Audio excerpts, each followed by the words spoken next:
Marcus Webb had learned, over 3 contracts and 1 accidental insult involving a sacred fungus, that alien palaces were designed less for comfort and more for reminding visitors how small they were.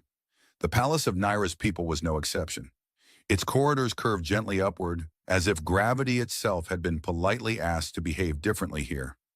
Light flowed along the walls like liquid glass, shifting colors when someone passed, which Marcus suspected was intentional.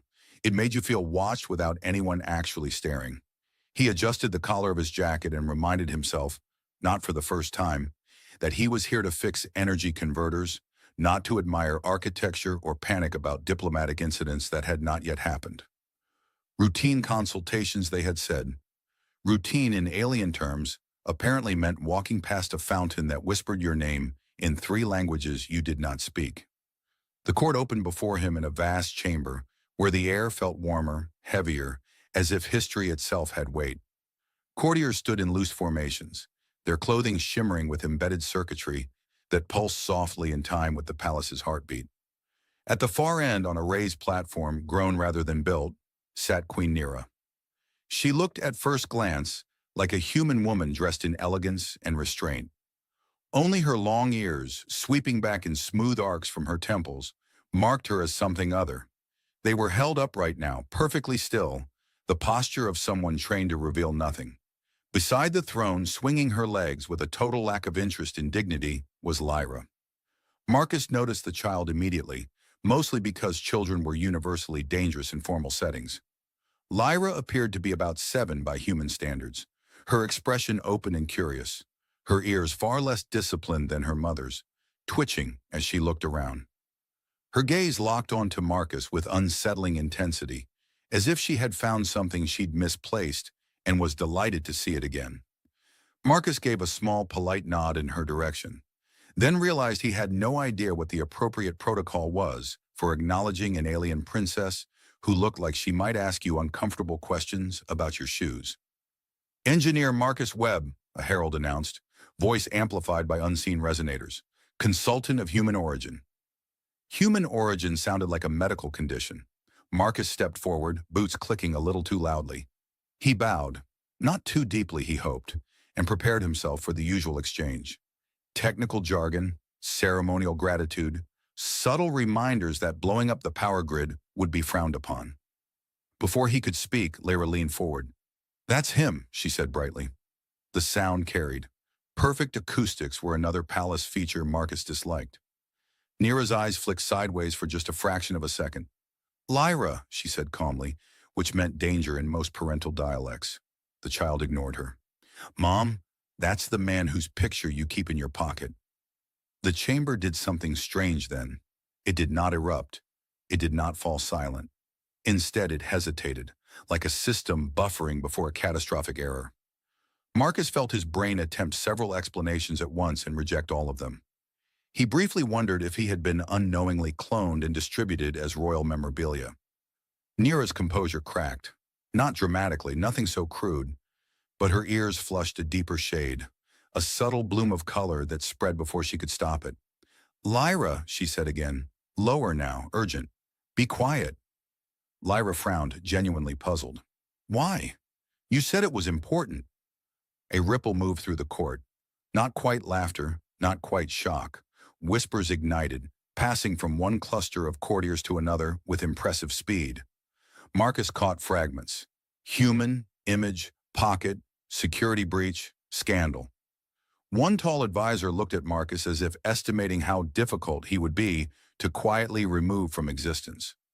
Marcus raised a hand halfway, then let it drop, unsure whether to apologize or ask if he owed someone royalties. "I assure your majesty," he began, then stopped, because he had no idea what he was assuring her of. Neera straightened. The queen returned in full, like a mask snapping back into place. "My daughter misspeaks," she said smoothly. "Children have imaginative interpretations." Lyra gasped. "I do not. You take it out sometimes and look at it like this." She demonstrated an exaggerated sigh, pressing her hand to her chest. That did it. A few courtiers failed to suppress laughter. Someone coughed suspiciously. Marcus decided that if he survived this, he would demand hazard pay for emotional distress. Naira leaned down, whispering furiously into Lyra's ear. Lyra listened, nodded solemnly, then stage whispered, "Okay, I won't say you smile at it too." The court dissolved into noise. Marcus stood in the middle of it, a human engineer in a palace that hummed with alien power, suddenly famous for reasons entirely unrelated to his expertise. He caught Nira's eye.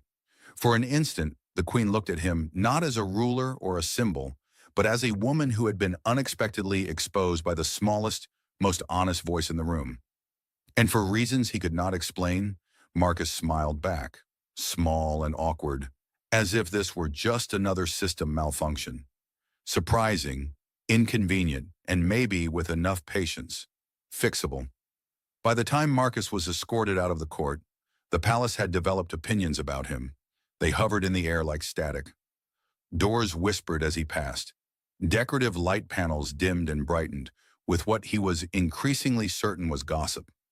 A pair of attendants glided by and paused just long enough to stare at him with the polite fascination usually reserved for exotic wildlife or poorly explained art installations.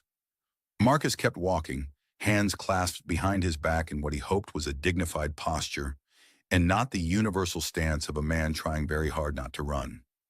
Routine consultation, he reminded himself. Entirely routine. Happens all the time. Children announce state secrets. Queens turn the color of ripe fruit. Courts collectively malfunction. He was shown to a waiting chamber that appeared designed to calm visitors. Soft light, low gravity that made his steps feel slightly buoyant, like walking on a well-funded cloud. A circular table grew slowly from the floor and then stopped, as if reconsidering its life choices. Marcus sat. He lasted 3 seconds before standing again.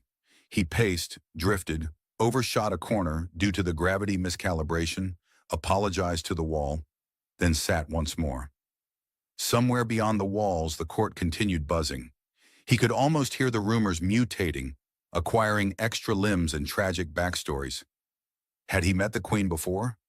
Yes, several times. All formal, all restrained, all involving diagrams and energy flux projections. He was fairly sure none of those meetings had ended with him accidentally becoming a pocket-sized emotional artifact. The door did not open so much as decide to exist differently.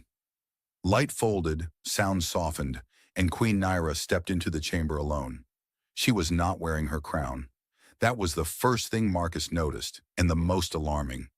Without it, she seemed closer, less distant, still unmistakably regal, but the kind of regal that suggested exhaustion rather than authority. Her long ears were angled back, not rigid, not relaxed, as if they had not yet been informed what emotion they were meant to display. For a moment, neither of them spoke.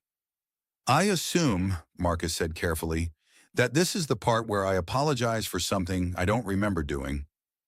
Nira blinked. Then, to his immense relief, she laughed. It escaped her quickly, sharply, as if surprised to find itself alive. One hand rose to cover her mouth in a gesture that looked practiced and deeply unnecessary. "I summoned you," she said, regaining composure, "to address what occurred." "Ah," Marcus said. "Yes, the pocket situation." Her ears flushed again, faintly this time. "My daughter has a talent for locating precisely the truth one wishes would remain theoretical." Marcus considered that. "On my planet, we call that being 7. She exhaled, slow and controlled. "The court will speculate." "They already are," Marcus said. "I passed a sculpture that blinked at me." Naira smiled despite herself. "This palace has opinions." Silence settled, heavier now, but not hostile. Naira moved toward the window. Beyond it, the city stretched outward in elegant spirals, structures grown from living alloys, transit lines glimmering like threads of light. Ships drifted between towers, their hulls humming with unfamiliar physics. "You will be judged," she said quietly. "So will I." Marcus leaned back against the table. "I'm an engineer. Being judged by things I don't fully understand is a core part of my job description." That earned him a sideways glance. Her ears tilted forward slightly, curious. "You are not angry," she said. He shrugged. "I'm confused, mildly flattered, deeply concerned that someone has a photo of me, where I'm probably blinking. Her lips twitched. It is not a bad image. He opened his mouth, then closed it again. Your Majesty, he said gently, may I ask why? The question hung there, not accusatory, not defensive, simply present. Neera did not answer at once. She rested her hands on the edge of the window frame, fingers splayed as if grounding herself. When she spoke, her voice lacked ceremony. There was a mission, she said. Years ago, I traveled without identity, without protection. It was meant to be enlightening. Marcus nodded slowly. He remembered that assignment. A nameless client, a damaged vessel, outdated alien schematics that had made him swear creatively for nearly an hour. You offered me food, Neera continued. You complained about my ship. You treated me as if I were simply another being stranded by circumstance. I complain about all ships, Marcus said. It's how I show affection. She turned to face him then, fully. No throne, no crown. Just a woman with long ears and an expression caught between embarrassment and something softer. You did not know who I was, she said, and yet you were kind. Marcus felt the weight of the room shift. Not dramatically, just enough. Well, he said after a moment, that does sound like me. I'm very inconsiderate about social hierarchies. Her laughter this time was quieter, warmer. The tension eased, not gone, but loosened, like a knot finally willing to negotiate. Outside, the palace continued humming, alive with power and rumor. Inside, two people stood on uncertain ground, connected by a truth that had slipped out of a child's mouth and refused to be silenced. The summons did not arrive with trumpets or guards. It arrived as a subtle shift in the air around Marcus. The way pressure changes before a storm you did not schedule. The waiting chamber's light dimmed by a fraction, the walls smoothing themselves as if embarrassed by their earlier curiosity. A calm, neutral tone spoke his name from everywhere and nowhere, informing him that he was requested again, this time not as an engineer, but as a guest. Marcus disliked that distinction immediately. He followed the guidance field through corridors that adjusted ahead of him, archways unfurling like polite thoughts. He tried to focus on the marvel of it all, the living architecture, the low hum of power woven through the palace, but his mind kept circling back to Lyra's voice, bright and unbothered, detonating decorum with childlike precision. When he entered the smaller audience chamber, he expected formality, advisors, observers, at least one ominous figure whose job description involved glaring. Instead, there was a table, two chairs, a projection field idling quietly above them, its surface rippling with dormant data. Queen Neira stood beside it, studying the city beyond the transparent wall. Her crown rested on the table, carefully placed as if it were a tool she might need later, but not just yet. You may sit, she said without turning. Marcus sat, then immediately stood again, unsure if he had done it too quickly. He sat back down. I want to clarify, he said, that if this meeting ends with me being assigned a ceremonial title, I will panic. Neira glanced at him. One ear twitched, betraying amusement. You fear titles? I fear the responsibilities they hide, he said, and the outfits. She smiled faintly. Then you are safe. For now. She took the seat opposite him, folding her hands with care. Without the elevation of a throne, she seemed closer, more tangible. The long ears that marked her as alien angled forward, attentive but not guarded. The court is unsettled, she said. That makes two of us, Marcus replied. I'm still unsettled by the concept of my face existing independently of me. A small laugh escaped her before she could restrain it. My daughter believes images are friends that cannot interrupt. That explains a lot about my own childhood, Marcus said. Silence followed, not uncomfortable, but thoughtful. The projection field above the table flickered to life, displaying a series of technical schematics, energy conduits, gravity stabilizers, familiar territory. Marcus relaxed slightly, grateful for lines and numbers that did not care about emotions. You were invited here originally for this, Neira said, gesturing to the projection, and you will complete the consultation. But there is an additional matter. Marcus leaned back. There's always an additional matter. She met his gaze directly. I must decide how much truth to allow the court. He considered that. On my planet, we usually choose the amount that causes the least paperwork. Her ears tilted, curious. And what would that be here? That depends, Marcus said carefully, on whether the truth is dangerous or merely inconvenient. Naira studied him as if recalibrating her expectations. You speak as though those are different. They are, he said. Dangerous truths get people hurt. Inconvenient truths mostly hurt pride. The projection shifted, responding to an unspoken command, and an image appeared. A grainy, still frame from security footage. Marcus recognized it instantly and winced. Oh no, he said. That's definitely my blinking face. Naira looked at the image, then at him. It was taken during the incident you referenced, the malfunctioning vessel. You know, Marcus said, I remember that job as the one where the client insisted on standing too close to the power core. Her lips curved. I was told you complained about my questions. I complain about everyone's questions, he said. It's how I think. She reached out and deactivated the projection. The image vanished, leaving the air strangely emptier. I did not keep it for strategy, Nira said quietly, or sentimentality at first. It was evidence. Evidence of what? That there are beings who will help without knowing who they help. Marcus absorbed that, the weight of it settling slowly. That's a low bar, he said, but I suppose it's one many fail. She nodded. Rulers rarely experience it. A distant sound echoed through the palace, soft, rhythmic. Marcus frowned.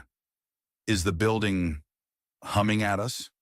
It is listening, Nira said. The palace records emotional resonance during significant conversations. That seems invasive. It is, she agreed, but useful. Marcus snorted. I'd hate to see its notes on this meeting. She laughed again, this time freely, the sound surprising even her. The tension eased further, loosening like a held breath finally released. You are not what the court expected, she said. They rarely are, Marcus replied.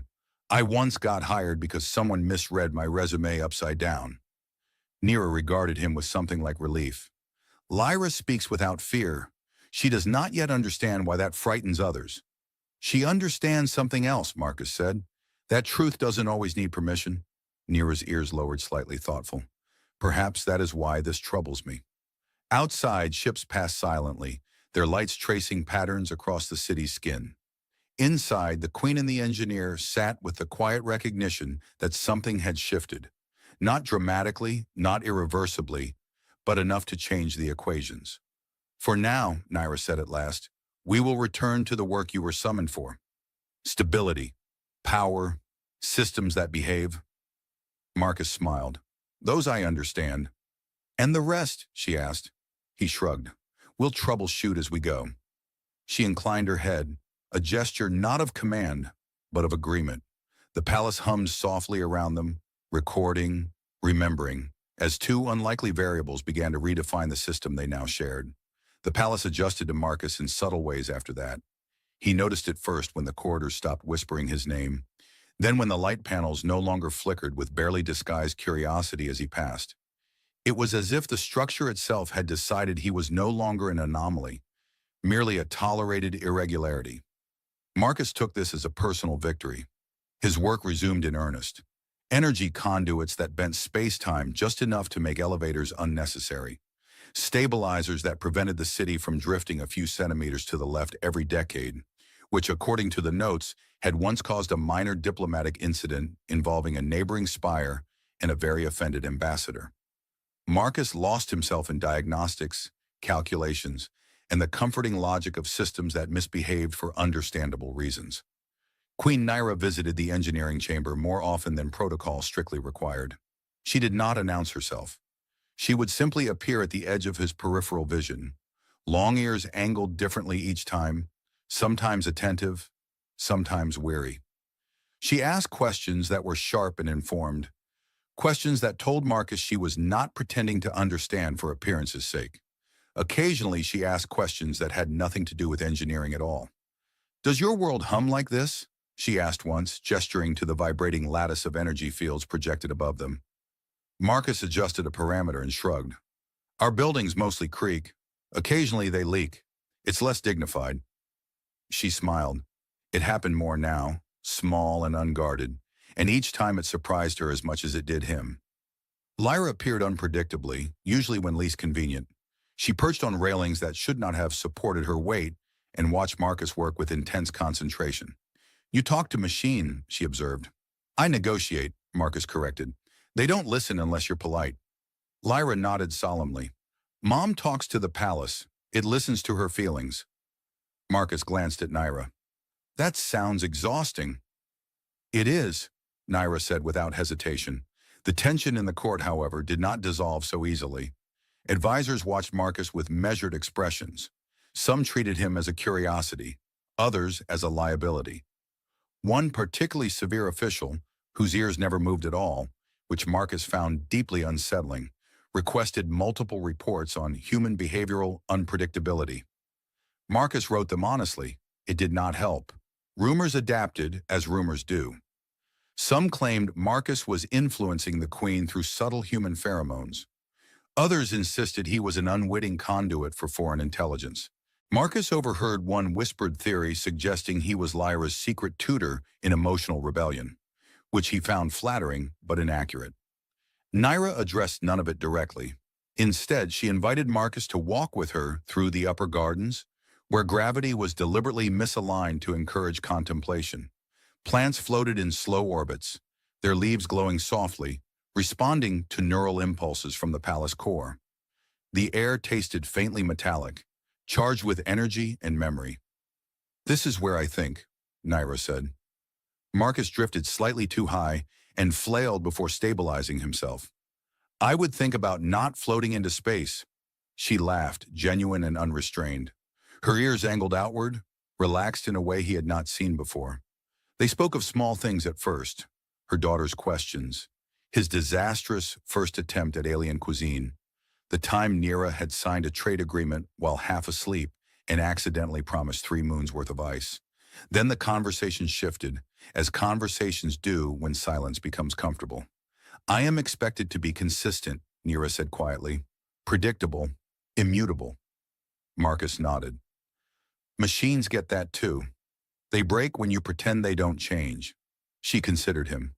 "You speak as though I am a system." "You are," he said gently. "Just a very complicated one, with feedback loops and unexpected variables. And children who announce secrets," she added dryly. "Those are the worst variables," Marcus agreed. They stopped near a cluster of luminescent vines. Below them, the city pulsed with life, energy flowing through it like blood through veins. Nira looked down at it, her expression unreadable. "When Lyra spoke," she said, "I felt something fracture. Not my authority, my certainty." Marcus waited. He had learned when to let silence work. "I have ruled by control," she continued, "by restraint. I believe personal truth was indulgent." "And now?" Marcus asked. "And now," she said softly, "my daughter has reminded me that truth exists whether I acknowledge it or not." He smiled. "Kids do that. They're terrible for illusions." Nira glanced at him, her gaze steady. "You are not what I expected when I kept that image." Marcus blinked. "That sentence raises several questions." She smiled again. "You are smaller, louder, more inconvenient." "High praise," he said. "But also," she continued, "steadier."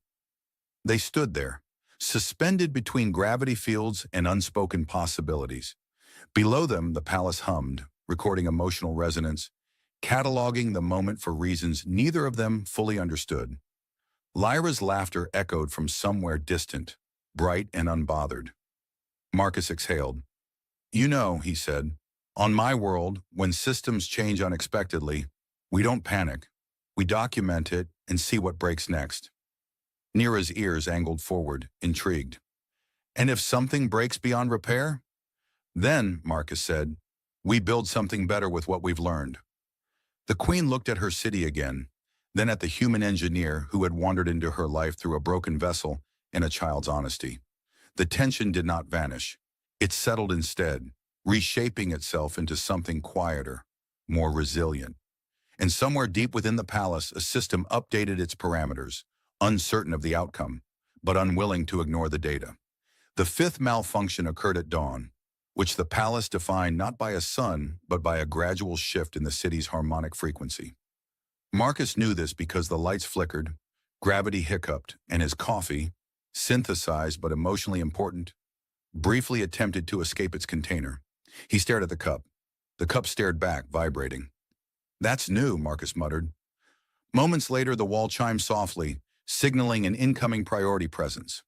Before Marcus could answer, Lyra slipped through the doorway, followed closely by Naira, who looked entirely too composed for a morning that had clearly decided to test everyone involved. "The city leaned," Lyra announced cheerfully. "Just a little." Marcus set the cup down before it achieved orbit. "Yes, I noticed. Cities shouldn't do that." Naira inclined her head. "The palace reports a resonance imbalance. It believes it is conflicted." Marcus pinched the bridge of his nose. "Your palace has feelings." "It always has," Naira said. "They are simply louder lately." Lyra peered at the diagnostic projections blooming into the air. "Did it get confused like Mom did?" Naira stiffened, then relaxed with a slow exhale. "Lyra." "What?" the child said innocently. "You said confusion happens when too many truths happen at once." Marcus looked between them. "She's not wrong." The palace hummed again, deeper this time, the sound traveling through the floor and into Marcus's bones. Data streamed across the projection, energy loops feeding back into themselves, priorities misaligning, predictive systems stalling. "It's overcompensating," Marcus said, "like a stabilizer that doesn't know which direction normal is anymore." Naira studied the shifting patterns. "Because of me." "Because of change," Marcus corrected. "Systems hate ambiguity.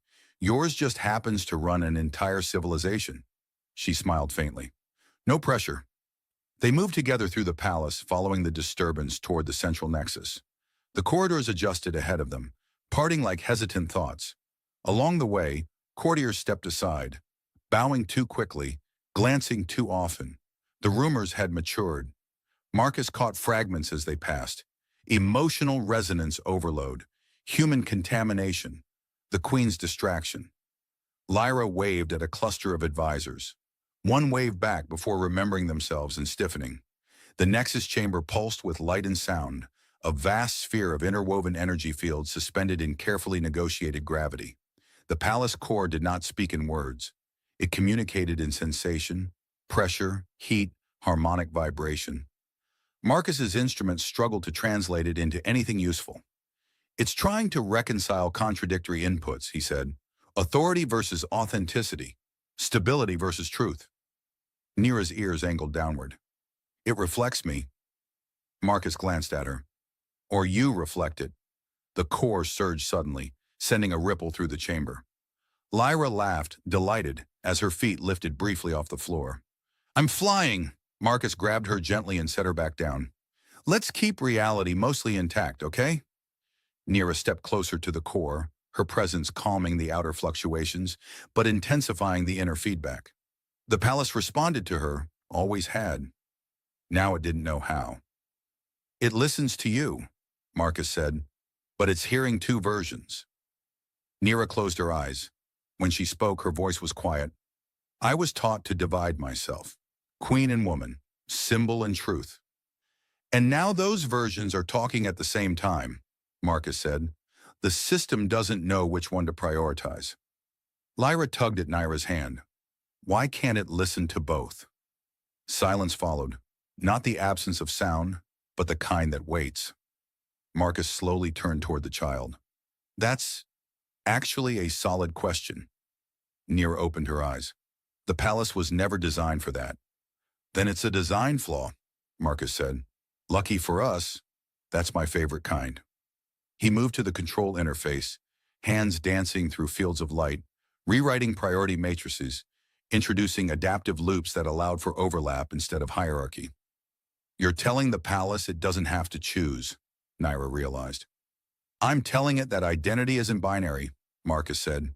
"It's contextual, layered, messy." Lyra nodded approvingly. "Like people." The palace hesitated, then slowly the hum changed. Softer, more complex. The energy stabilized, no longer forcing alignment, allowing contradiction to coexist. The city straightened. Marcus stepped back, heart pounding.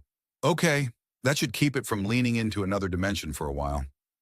Nira stared at the core, awe flickering across her features. You rewrote the foundation. I nudged it, Marcus said. Big systems don't like being rewritten. They prefer suggestions. The court would not ignore this. Marcus knew it. Nira knew it too. The advisors would see this not as a repair, but as a statement. Nira turned to him. They will say I am compromised.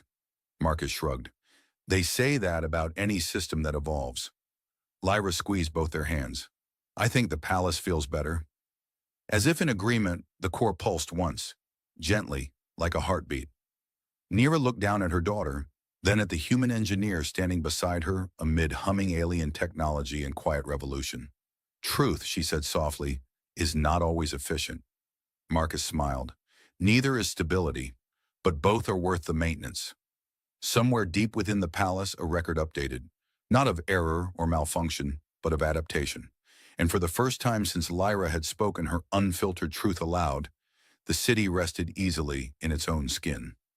The council chamber had been redesigned 3 times since its construction, each iteration meant to discourage emotional responses.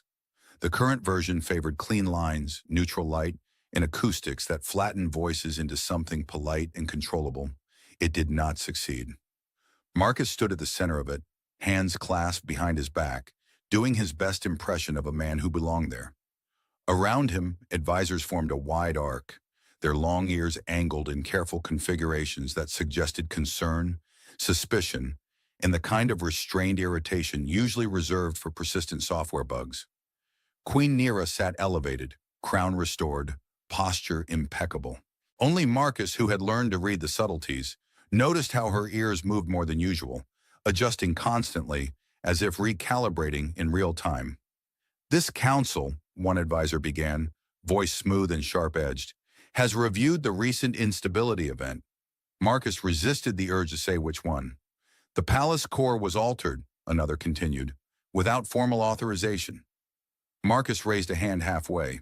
In my defense, it was about to teach the city how to fall over. A ripple passed through the chamber. Not laughter, not approval. Something between. Nira inclined her head slightly. The intervention prevented systemic collapse and introduced unacceptable precedent, the first advisor said. The palace is not a laboratory. Marcus nodded. Neither is a civilization. Yet here we all are, running experiments daily. That earned him a look. Several, actually. Nira spoke before the tension could sharpen further. The human engineer acted under my authority. The advisors turned toward her as one, ears shifting in synchronized disbelief. You authorized a foundational rewrite? Someone asked. I authorized adaptation, Nira replied calmly. There is a difference. Marcus glanced at her, surprised by the steadiness of her tone. He realized then that she was not defending him. She was defending the choice. The chamber's ambient field hummed softly, responding to the emotional density. Marcus wondered what the palace thought of being discussed like an unruly child. Another advisor leaned forward. And the rumors? The personal entanglements? Marcus coughed. If this is about the pocket photo, I'd like to clarify. It is not, Nira said firmly. Lyra's voice echoed suddenly from the chamber entrance. It still is. Every head turned. Lyra walked in as if she owned the place, which, to be fair, she eventually would. She carried a small device that projected shifting patterns of light, an interface toy Marcus had helped her reprogram into something far more interesting than intended. Lyra, Nira said not unkindly. This is not... It's important, Lyra insisted. You said truth helps systems work better. Marcus bit back a smile. The advisors murmured. Some looked scandalized. Others looked tired. Lyra held up the device. The palace asked me to bring this. The hum deepened. Data streamed into the chamber, translating the palace's emotional logs into visual form. Resonance patterns, adaptive loops, moments of instability followed by correction. At the center of it all were 2 converging signals, Nira's and Marcus's. It listens to both of them, Lyra said proudly. That's why it stopped being confused. Silence settled, heavy and unavoidable. Marcus cleared his throat. For what it's worth, I did not plan to become part of the infrastructure. Nira glanced at him, a corner of her mouth lifting. You rarely plan anything quietly. One advisor studied the projections, ears slowly lowering. The palace has stabilized. Yes, Nira said, by integrating contradiction instead of suppressing it. And if the people do not accept this? Another asked. Nira rose from her seat. The movement was unhurried, deliberate. Then we will teach them what the palace has learned. Marcus felt something shift then, not in the chamber, but in the direction of the conversation. This was no longer about damage control. It was about change. Later, much later, Marcus found himself on a balcony overlooking the city. The lights pulsed gently, no longer strained. The palace hummed contentedly, as if pleased with its own growth. Nira joined him, crown removed once more, setting it carefully aside. You handled that well, Marcus said. You disrupted it, she replied. That helped. They stood in companionable silence until Marcus spoke again. I should probably return home soon. Nira nodded. I know. Lyra burst through the doorway moments later. You're not leaving yet. I haven't finished improving your terrible jokes. Marcus groaned. They're not terrible. They're contextually misunderstood. Nira laughed, the sound carrying easily into the night. The city glowed brighter, alive with systems that no longer feared contradiction. And for the first time, Marcus wondered not when he would leave, but how much of himself would remain behind when he did. Departure in the palace was not marked by sirens or ceremony. It began with the city subtly adjusting its harmonic rhythm, as if acknowledging an approaching absence. Marcus noticed it while packing, when the walls softened their glow and the gravity steadied itself in a way that felt considerate. He zipped his bag and stared at it for a long moment, mildly offended by how small it looked after everything that had happened. On arrival, it had contained tools and spare clothes. Now it seemed inadequate for carrying the weight of a city that had learned to listen differently. Your bag looks disappointed, Lyra said, standing in the doorway with her hands behind her back. Marcus glanced up. It should be. It hasn't been very supportive emotionally. She nodded as if that made perfect sense. I told the palace you were leaving today. It asked if you were broken. That's touching, Marcus said. Please tell it I'm only upgraded. Nira entered behind her daughter, quiet and composed, though Marcus could tell she was carefully managing that composure. Her long ears were angled back, not in distress, but in focus. The transport is ready, she said. Marcus shouldered the bag. I assume this is where we exchange profound statements. Nira smiled faintly. You assume correctly. They walked together through corridors that no longer whispered, no longer stared. The palace had accepted the change. So had the court, after a fashion. Advisors still debated implications, but the systems held. The city no longer leaned. The rumors had cooled into something manageable, a story about a human engineer who fixed more than machines. At the launch platform, the ship waited, humming softly. Marcus paused at the threshold. You know, he said, back home, when a project ends, we do a final report. Lessons learned. Nira's ears angled forward. And what have you learned?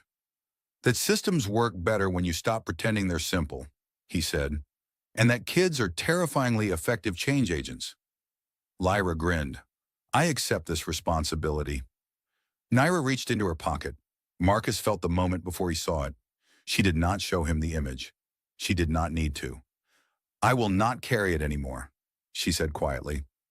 Marcus blinked. Because you're embarrassed? No, she said. Because I no longer need proof. He absorbed that slowly. Then he smiled, softer than before. In that case, he said, rummaging in his bag, I brought you something. He handed her a small data crystal. Nira raised a brow.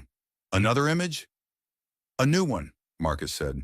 I made sure it's terrible. Equalizes the power dynamic. She laughed fully, openly, without restraint. The sound echoed across the platform, and somewhere deep within the palace, a system recorded joy without needing to analyze it. Lyra hugged him suddenly, fierce and quick. You're still part of the palace, she declared. Even when you're gone. Marcus hugged her back. Tell it, I said goodbye. Naira stepped forward last. For a moment she was queen again, upright, radiant, whole. Then she was simply herself. You changed us, she said. Marcus shook his head. You were already changing. I just tripped over the timing. She inclined her head, a gesture that was not command, but gratitude. As the ship lifted, Marcus watched the city recede, its lights steady, its rhythm balanced. He felt different, not lighter, but clearer, less afraid of ambiguity, less convinced that systems had to be controlled to be stable. Back on his world, he would tell the story badly. He would make jokes at the wrong moments. He would undersell the truth. But somewhere across space, a palace hummed with layered identity. A queen ruled without dividing herself. And a child believed, correctly, that honesty was the strongest force in any system. Marcus closed his eyes as the stars stretched into lines. For once, leaving did not feel like an ending. It felt like